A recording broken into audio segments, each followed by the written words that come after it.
Beshem Hashem Naaseh Venatzliach. Nous poursuivons aujourd'hui notre étude des textes du Nach de l'histoire juive avec la justice de Shlomo. De tous les coins du royaume, les gens venaient profiter de la sagesse de Shlomo. Quiconque avait un différend avec son prochain se rendait au palais pour que le roi lui rende justice. Le jugement de Shlomo se prouvait toujours plein de sagesse. Sa décision était toujours acceptée par tous. Un jour, 3 hommes arrivèrent au palais et racontèrent une histoire étrange. Ils étaient partis en voyage ensemble et s'étaient retrouvés loin de chez eux, la veille de Shabbat, avec de fortes sommes d'argent sur eux.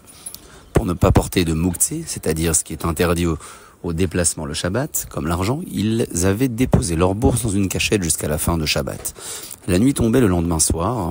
Lorsqu'ils étaient venus reprendre leur argent, il avait disparu.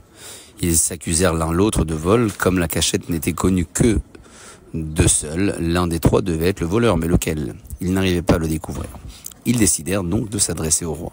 Se fiant sur sa sagesse, ils racontèrent leur histoire et expliquèrent que le soupçon retombait sur l'un d'eux. Shlomo écouta attentivement leur cas, puis leur dit « Je vois que vous savez bien raisonner, eh bien vous pourriez peut-être me conseiller. Je suis moi-même dans l'embarras. Le roi de Rome vient de m'envoyer un message pour demander mon avis sur une question difficile et il attend ma réponse. Pourriez-vous m'aider ?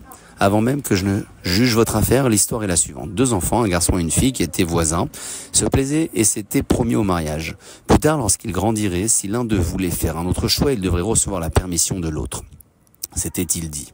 Des années passèrent et la jeune fille voulut épouser un autre jeune homme. Que fit-elle ? Elle remplit une bourse de pièces d'or et se rendit chez le voisin à qui elle s'était promise. « Accepte cet argent, lui dit-elle, et libère-moi de mon engagement. » Le jeune homme qui avait bon cœur consentit et lui dit « Même, je ne veux aucun dédommagement puisque tu m'as demandé la permission comme convenu.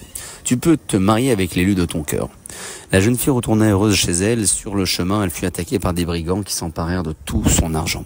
Le chef de la bande ne se contenta pas de sa fortune, il voulut l'épouser contre son gré. « Savez-vous, lui dit la jeune fille, que tout cet argent que vous avez trouvé sur moi aurait dû appartenir à un ancien voisin à moi. Je lui ai été promise, mais il a renoncé à moi sans vouloir même accepter de dédommagement. Et vous, non seulement vous avez mis la main sur une somme d'argent qui ne vous appartient pas, mais vous voulez aussi me ravir, moi de force. » À ces mots, le brigand fut pris de remords et lui dit confus, « J'ai honte de moi-même, j'ai vraiment mal agi, reprends ton argent et tu es libre. » « Vous avez entendu l'histoire, continua le roi Shlomo. Qu'en pensez-vous ? Demanda-t-il aux 3 hommes qui se tenaient devant lui. Le roi de Rome veut savoir qui mérite le plus d'éloges. Le jeune homme qui a renoncé à son ancienne fiancée, la jeune fille qui ne s'est pas mariée sans en recevoir la permission, ou le brigand qui a rendu l'argent et libéré la jeune fille. L'un des 3 hommes qui étaient venus se faire juger répondit sans hésiter « J'admire la jeune fille qui a tenu sa parole. » Le deuxième dit « Roi, à mon avis, le jeune homme s'est conduit d'une manière remarquable. La jeune fille avait promis de l'épouser et il a eu le bon cœur de lui permettre de se marier à un autre. » Le troisième pensait que le brigand avait fait un geste exceptionnel. Il a renoncé à toute la fortune qui était tombée dans ses mains et l'a rendue à la jeune fille, expliqua-t-il. À ces mots, le roi se tourna vers ce dernier et s'écria « C'est donc toi le voleur. À tes yeux, un homme qui renonce à de l'argent est admirable. J'apprends de là combien l'argent te tient à cœur. C'est toi qui as pris les bourses de tes compagnons, déclara le roi, par de suite rendre tout ce que tu as volé. » L'homme n'avoua pas immédiatement son méfait, mais sous les menaces des soldats du roi, il finit par dévoiler où il avait caché l'argent volé. Ainsi s'achève une seconde histoire qui prouve la justice et la sagesse du roi Shlomo. Baruch Adonai Leolam, amen.